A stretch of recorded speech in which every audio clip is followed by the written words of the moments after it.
伊藤薫さん、当時31歳。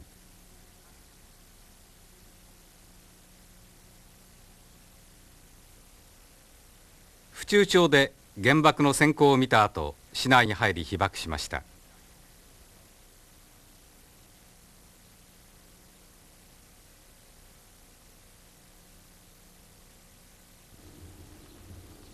府中町にある東洋工業に勤めていた伊藤さんは、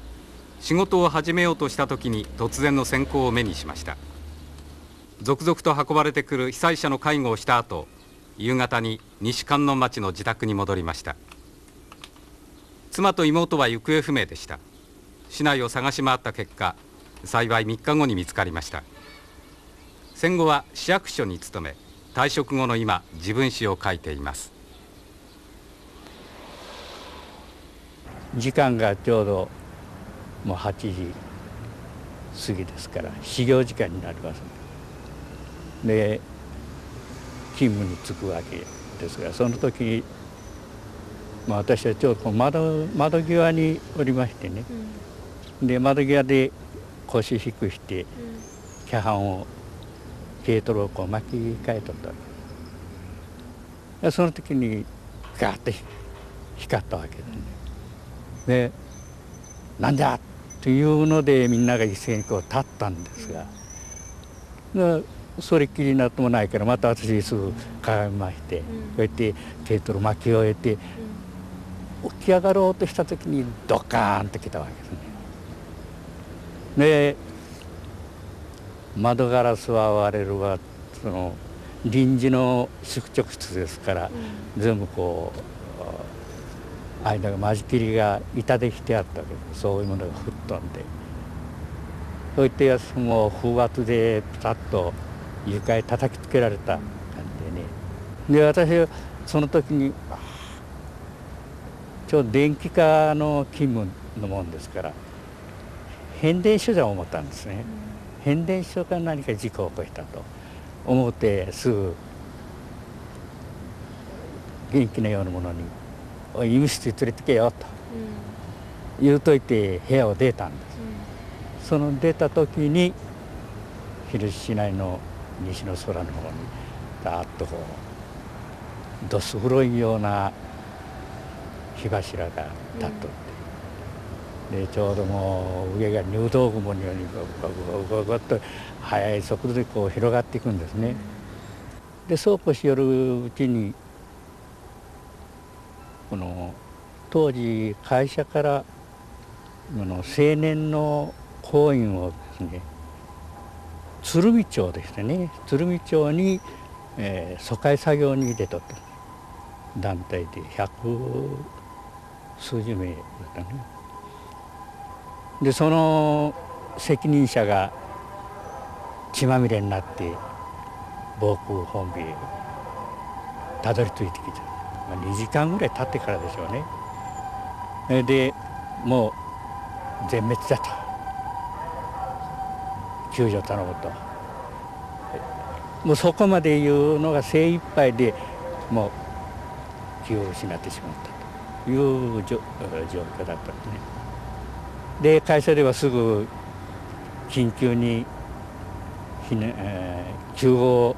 所を作りまして、それでトラック出して被災者を運び込んだ。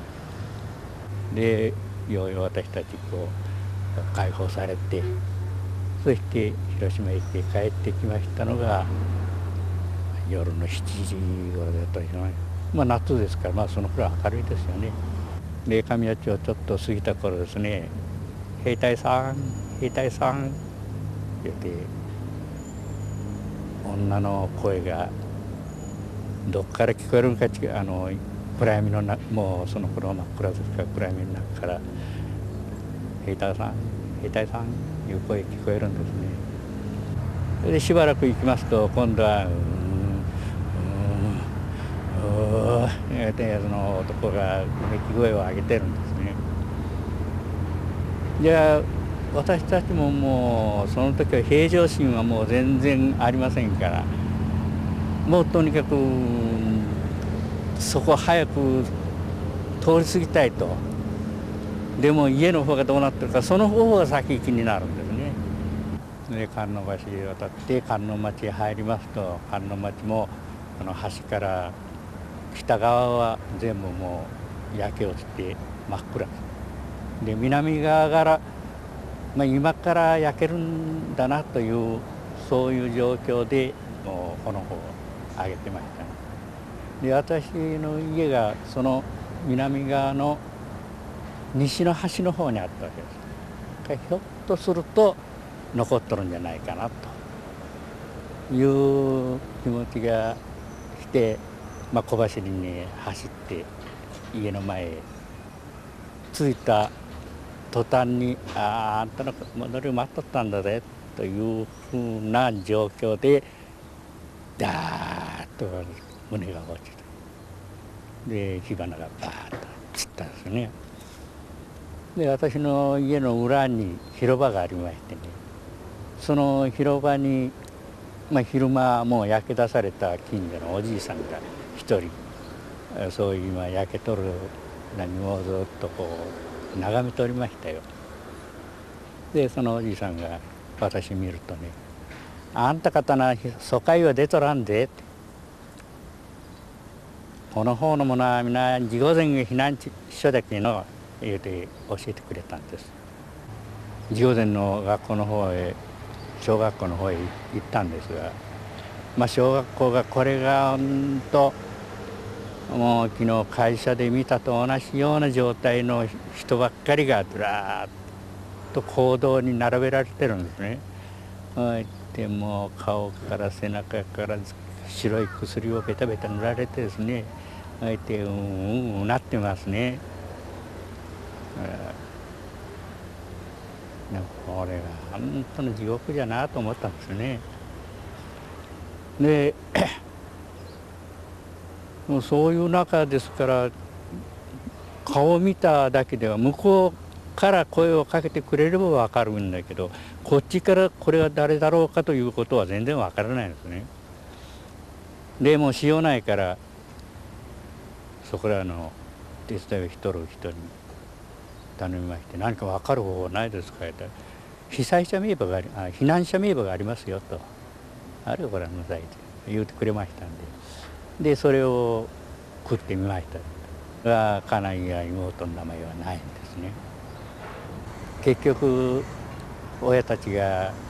疎開しておりましたのが津田いうところに疎開してさしとったんです。そこへ夜遅く歩いて帰りまし